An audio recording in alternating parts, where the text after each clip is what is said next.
Hello guys, स्वागत है आपका अपनी चैनल रियल 91 पर। तो गाइस आज की इस वीडियो में 83 परीक्षा 2025-26 कक्षा 12वीं विषय आपका जो कि यहाँ पर जीव विज्ञान होने वाला है। तो आप लोग यहाँ पर बहुत ज़्यादा कमेंट आ रहे थे सर जो जीव विज्ञान का ये आपका पेपर लाइए, तो इस वीडियो में हम इसका फुल सॉल्यूशन कवर करने वाले हैं। तो आप लोग वीडियो को लाइक कर देना, चैनल को आप लोग सब्सक्राइब कर देना। समय जो है इसका आप लोग यहाँ पर देख तो 3 घंटा दिया गया है। पूर्णांक जो है 70 अंक आपको दिया है।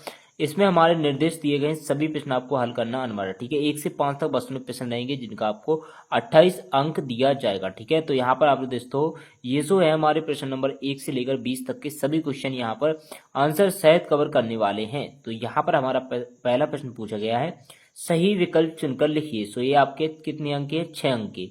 इसमें हमारा पहला द्विनिषेचन किसके द्वारा प्रदर्शित किया जाता है? तो इसका करेक्ट आंसर आप लोग यहाँ पर लगा लेंगे। क्या हो जाएगा इसका?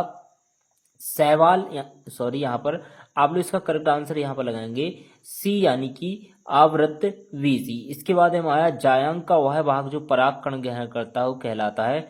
सो इसका करेक्ट आंसर आप लोग यहाँ पर लगा लेंगे दूसरे का, वो हो जाएगा बा, यानी कि ये जो आपका वी दिया गया है वर्तिकाग, सॉरी ये नहीं होगा आपका, यहाँ पर होगा ये दिया गया वर्तिकाग, ठीक है। तो ए इसका करेक्ट आंसर होगा। इसके बाद हमारा एक समान भ्रूणकोश में पाए जाने वाले केंद्रकों की संख्या है। सो इसका करेक्ट आंसर आपको यहाँ पर लगाना है वी, यानी 8 इसका करेक्ट आंसर हो जाएगा। अब आता है हमारा युग्मनज होता है अगुणित, द्विगुणित, त्रिगुणित, उपरोक्त में से कोई नहीं। सो इसका करेक्ट आंसर आप लोग यहाँ पर लगाएंगे चौथे का, वो हो जाएगा आपका द्विगुणित, यानी वी इसका करेक्ट आंसर हो जाएगा।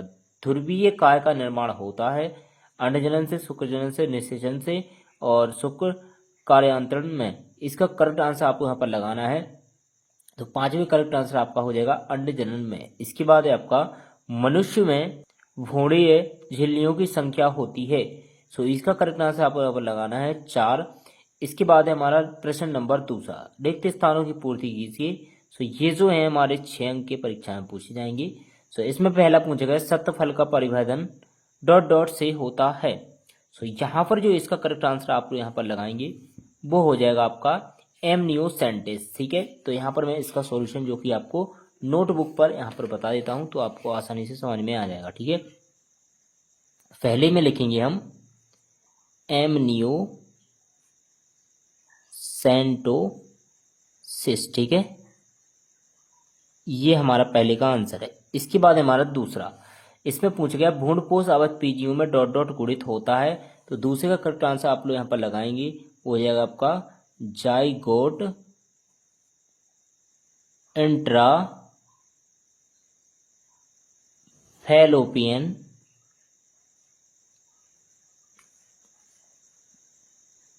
ट्रांसफर, ठीक है। तो यहाँ पर हमारा इजिप्ट का ये नाम हो जाएगा। अब आता है हमारा यहाँ पर नेक्स्ट क्वेश्चन।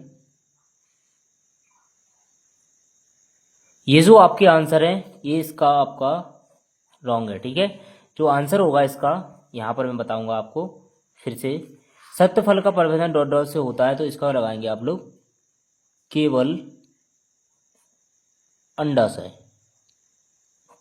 दूसरा है हमारा भ्रूणपोष आवृत पीजियों में डॉट डॉट गुणित होता है, तो इसका करेक्ट आंसर आपको लगाना है त्रिगुणित। तीसरा पूछा गया है आपका टैपिटम डॉट डॉट के पोषण प्रदान करता है, तो इसका करेक्ट आंसर हम लगाएंगे विकासशील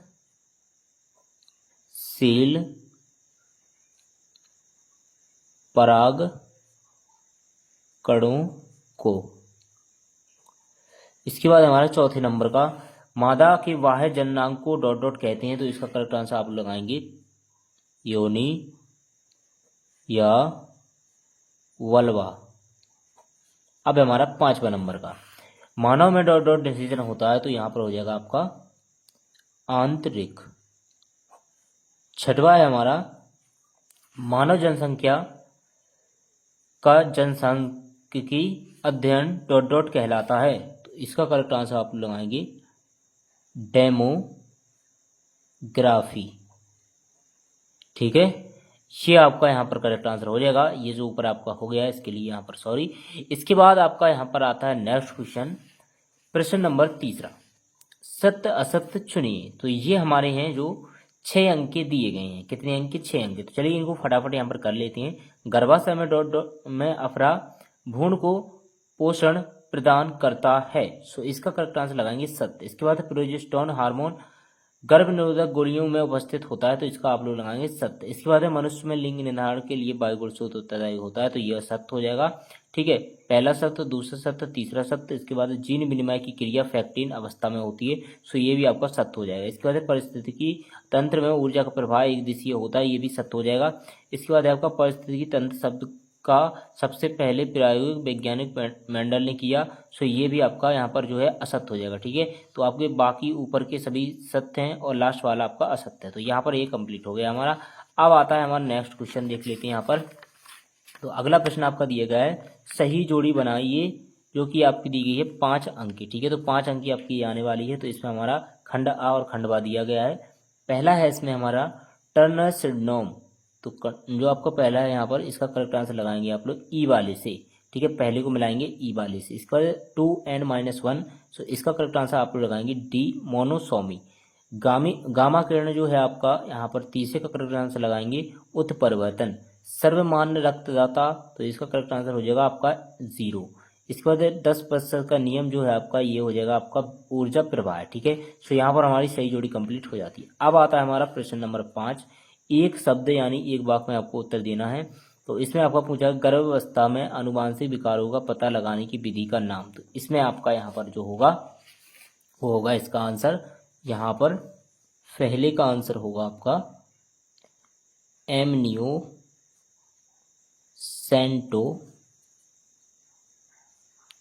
ठीक है, एमनियोसेंटोसिस। इसके बाद है हमारा अगला दूसरा नंबर का जो पूछा गया आपका जिप्ट का पूरा नाम। ठीक है, तो जिप्ट का इसमें आपको लिखना था जाइगोट इंट्रा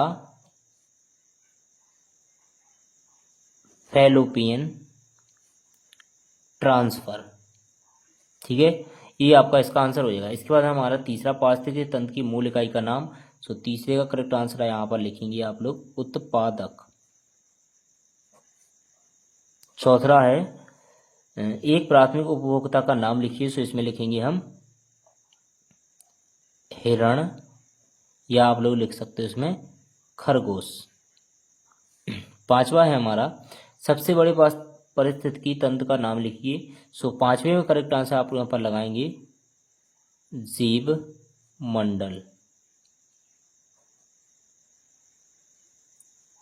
ठीक है, तो यहाँ पर हमारा ये पांचों यहाँ पर कंप्लीट हो जाते हैं। अब देखने वाले हैं हम जो आगे प्रश्न आपके दिए गए, प्रश्न नंबर 6। ठीक है, इसमें हमारा पूछा गया है यहाँ पर 2 अंक का प्रश्न। सबसे पहले परागण किसे कहते हैं, उदाहरण दीजिए। आभासी फल किसे कहते हैं। तो चलिए इन सभी का यहाँ पर क्वेश्चन का आंसर हम कवर करने वाले हैं, वो भी अथवा सहित। तो आप लोग वीडियो को लाइक और चैनल को आप लोग सब्सक्राइब कर लीजिए। और यहाँ पर जो है हमारा पहला क्वेश्चन नंबर 6, 2 अंक का, तो परागण किसे कहते हैं उदाहरण दीजिए, तो ये आपका इसका आंसर हो जाएगा। इसके बाद इसका जो अथवा है वो आपका आभासी फल की परिभाषा यहाँ पर दी गई। ठीक है, तो आप लोग इसको याद कर लेना, ये आपका इसका पूरा का पूरा सॉल्यूशन कंप्लीट हो जाएगा क्वेश्चन नंबर 6। ठीक है, अब आता है हमारा मादा जनन तंत्र का नामांकित चित्र बनाइए, प्लेसेंटा के 2 पार्ट। ठीक है, तो अथवा सहित इसका सॉल्यूशन देखेंगे हम। इसके बाद जो इसका देख सकते हो क्वेश्चन नंबर 7, इसका सॉल्यूशन आपका ये दिया गया है, इसको आपको डायग्राम को तैयार करना है। ठीक है फेलो, देख सकते हो इसमें आपका दिया गया है सब कुछ। ये अंडाशय, फिवरी, एंडोमेट्रियम, सर्विक्स और नलिका, फैलोपियन गर्भाशय। ठीक है, तो इसमें आपके जो इसको नामांकन आप लोग करेंगे। इसके बाद है आपका नेक्स्ट क्वेश्चन, जो इसका अथवा है प्लेसेंटा के 2 कार्ड। ठीक है, तो यहाँ पर इसके 2 कार्ड दिए गए हैं, इसको आप लोग देख लीजिएगा। और इसके बाद नेक्स्ट हमारा आता है कोशिकीय शुक्राणु निक्षेपण, ICSI क्या है। ठीक है, लिखिए किशोर अवस्था में यौन शिक्षा प्रदान करने क्यों आवश्यक है, ये भी आपको यहाँ पर करना है। सो इसका करेक्ट आंसर हो जाएगा प्रश्न नंबर 8 का, यहाँ पर देख सकते हो। इसके बाद जो अथवा है आपका, इसके 2 पॉइंट आपके दिए गए। ठीक है, तो आप लोग इसको याद कर लेना, ये आपका इसका आंसर कंप्लीट हो जाएगा पूरा का पूरा। अब आता है हमारा जो इसका क्वेश्चन नंबर 9, जिप्ट गिफ्ट में 2 अंतर और वैसेक्टोमी ट्यूबोक्टोमी में 2 अंतर। तो ये आपका यहाँ पर क्वेश्चन नंबर 9 का, जिप्ट गिफ्ट में 2 अंतर, वैसेक्टोमी ट्यूबोक्टोमी में अंतर। सो इसको आप लोग यहाँ पर पूरा का पूरा तैयार कर लेंगे। ठीक है, अब हम देखने वाले हैं क्वेश्चन नंबर 10। तो गर्भनिरोधक उपायों की प्रमुख श्रेणियों कौन सी हैं समझाइए। छोटा परिवार सुखी परिवार की अवधारणा को लिखिए। ठीक है, तो चलिए इसका सॉल्यूशन आप लोग यहाँ पर देख सकते हो, ये दिया गया है। ठीक है, तो इसको आप लोग यहाँ पर पढ़ेंगे, पूरी विधि इसमें लिखेंगे। ठीक है, इसके बाद हमारा यहाँ पर जो 10 का अथवा है, इसको आप लोग यहाँ पर तैयार कर लेंगे। आप चाहो तो इसको थोड़ा बहुत शॉर्ट में लिख सकते हो। ठीक है, वो अपनी बुक में देखना पड़ेगा आपको। अब हमारा आता है मेंडल के प्रभावित नियम को लिखिए। हीमोफीलिया रोग क्या है लिखिए। ठीक है, तो ये हमारा क्वेश्चन नंबर 11, इसका आंसर आप लोग यहाँ पर देख सकते हो, ये दिया गया है। ठीक है, तो इसको आप लोग तैयार कर लेना। अब आता है हमारा नेक्स्ट क्वेश्चन, क्वेश्चन नंबर 12, सफल प्राथमिक उत्पादकता के बारे में लिखिए। ह्यूमिफिकेशन को स्पष्ट कीजिए। तो ये हमारा क्वेश्चन नंबर 12, इसका आंसर आप लोग देख लीजिए। ठीक है, तो इसका सॉल्यूशन दिया गया है पूरा पूरा, तो इसको आप लोग कंप्लीट कर लेंगे। ठीक है, नेक्स्ट है हमारा यहाँ पर प्रश्न नंबर 12 का अथवा, तो इसका आंसर भी दिया गया है। इसके बाद आता है 13 क्वेश्चन, एक प्रारूपी अवैध बीजांड का नामांकित चित्र बनाइए। परागकण भित्ति रचना में टेपेटम की भूमिका लिखिए। सो ये हमारा क्वेश्चन नंबर 13, इसको आप लोग डायग्राम बनाएंगे और इसके बाद इसमें से कुछ पॉइंट आप लोग लिख देंगे जो आपके लिए। ठीक है, तो कुछ ही ज़्यादा आपको सभी का बारे में थोड़ा थोड़ा आप लोग लिख देंगे, एक एक पॉइंट। ठीक है, तो इसका आपको, आप चाहो तो इसका नाम लिख देना आप लोग, जो हेडिंग है इसका नाम ओनली, बस आपके लिए काफ़ी है ये आंसर। ठीक है, इसके बाद इसका जो अथवा है, अथवा भी कर सकते हो अगर आपको अथवा सही लग रहा है इसका। तो इसके बाद है हमारा नेक्स्ट क्वेश्चन, वृषण उदरगुहा के बाहर क्यों पाए जाते हैं लिखिए। माँ के दूध में नवजात शिशु के लिए सबसे अच्छा क्यों माना जाता है। 2 कारण देना है। ठीक है, तो ये चलिए देख लेते हैं। क्वेश्चन नंबर 14 का आंसर ये दिया गया है आपका। ठीक है, इसके बाद जो इसका अथवा है वो भी आपका यहाँ पर दिया गया है। अब हमारा यहाँ पर आता है क्वेश्चन नंबर 15, मेंडल के पृथक्करण के नियम को उदाहरण से लिखिए। जीनोटाइप फिनोटाइप में 3 अंतर। तो इसका सॉल्यूशन भी आप लोग ये देख सकते हो, ये 15 का आंसर दिया गया है। ठीक है, ये इसका हो जाएगा कंप्लीट। अब आता है जो इसका जीनोटाइप फिनोटाइप। ठीक है, इसको जीन प्रारूपी और समलक्षणी प्रारूपी भी बोलते हैं। ठीक है, इसके 2 नाम हैं यहाँ पर, तो इसको आप लोग याद रखना। अगर आपको जीन प्रारूपी भी आ जाता है तो इसको आप लोग करके आएंगे। ठीक है, इसके बाद है हमारा 16 क्वेश्चन, खाद्य श्रृंखला और खाद्य जाल में 3 अंतर। घास के मैदान के पाई तंत्र में खाद्य जाल का रेखाचित्र बनाइए। ठीक है, तो चलिए ये आपका क्वेश्चन नंबर जो 16 है, यहाँ पर इसका आंसर भी देख लेते हैं। तो ये हमारा दिया गया खाद्य जाल, खाद्य श्रृंखला में यहाँ पर ये अंतर है। ठीक है, तो इसको आप लोग देख लेंगे। इसके बाद इसका जो देख सकते हो, ये आगे पॉइंट भी दिया गया है। अथवा जो है इसका आप लोग कर लेंगे। और क्वेश्चन नंबर 17 है हमारा, बहुभुणता क्या है, इसे व्यावसायिक रूप से कैसे कर सकते हैं लिखिए। बैगिंग तकनीक क्या है, पादप चयन के कार्यक्रम में है, कैसे उपयोगी है। तो क्वेश्चन नंबर जो 17 है आपका देख सकते हो, ये इसका सॉल्यूशन है, यहाँ पर दिया गया है। ठीक है, इसको आप लोग देख लेंगे। इसके बाद है हमारा जो 17 का अथवा, तो अथवा भी आपका यहाँ पर दिया गया है, इसको आप लोग पूरा का पूरा तैयार कर लेंगे। ठीक है, सो कंप्लीट हो गया हमारा ये सॉल्यूशन। अब आता है हमारा अगला प्रश्न, यहाँ पर प्रश्न नंबर 18, इसमें है आपका अन्नजन की प्रक्रिया को रेखाचित्र द्वारा स्पष्ट कीजिए। शुक्रजन किस प्रकार होता है लिखिए, रेखाचित्र सहित। ठीक है, तो यहाँ पर ये आपका 18 क्वेश्चन का आंसर दिया गया है, तो इसको आप लोग देख लीजिए, पूरा का पूरा आंसर है इसका। ठीक है, सो आप लोग इस प्रकार इसको भी आप लोग यहाँ पर तैयार कर लेंगे बिंदी रख के। ठीक है, तो यहाँ पर गोला बनाएंगे, इसमें बिंदी रख देंगे, बस आपका ये बन गया। ठीक है, बहुत ज़्यादा इजी है आपका, ज़्यादा कठिन नहीं है, तो इसको आप लोग जरूर से कर लेना, आपको अच्छे अंक दिए जाएंगे। ठीक है, तो ये आपका पूरा का पूरा यहाँ से आंसर है, यहाँ तक हो जाएगा। इसके बाद जो इसका अथवा है तो वो आप लोग कर लेंगे। इसके बाद 18 क्वेश्चन आता है। ठीक है, तो 18 का अथवा का आंसर ये दिया गया है आपका। आप चाहो तो इसको कर सकते हो या आप लोग उसको कर सकते हो, जो भी आपको सही लगे उसको आप लोग तैयार कर लेना। नेक्स्ट क्वेश्चन है 19, प्रायः पुरुषों में वर्णांतर रोग हो जाता है लेकिन स्त्रियों में इनकी वाक होती हैं, स्पष्ट कीजिए। ठीक है, शिशु का रुधिर वर्ग 0 है, पिता का रुधिर A है तो माता का वर्ग B है, तो जान को जीनोटाइप ज्ञात करना है आपको। ठीक है, तो ये आपका 19वां का आंसर देख लेंगे हम यहाँ पर, ये दिया गया आपका इसका आंसर।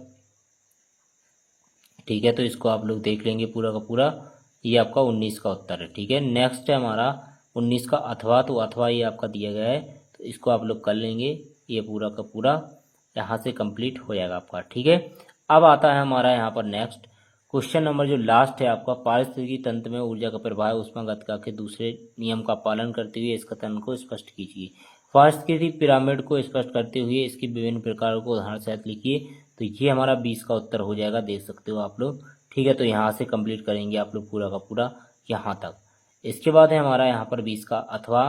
तो टोटल प्रश्न आपके 20 दिए गए हैं इसमें। ठीक है, तो ये आपका अथवा है इसका, ये यहाँ से कंप्लीट हो जाएगा।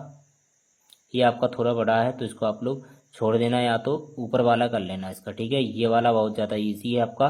सो यहाँ पर जो सॉल्यूशन था वो हमारा कंप्लीट हो चुका है। उम्मीद है आपको वीडियो पसंद आई होगी, और वीडियो पसंद आई हो तो वीडियो को लाइक और चैनल को आप लोग सब्सक्राइब कर लेना। नेक्स्ट वीडियो कौन सी चाहिए ये आप लोग कमेंट बॉक्स में कमेंट कर दीजिए। और यहाँ पर जो था हमारा यहाँ पर पूरा का पूरा 3 घंटे का जो देख सकते हो समय इसका है, पूरा 70 अंक है, ये कंप्लीट हो चुका है।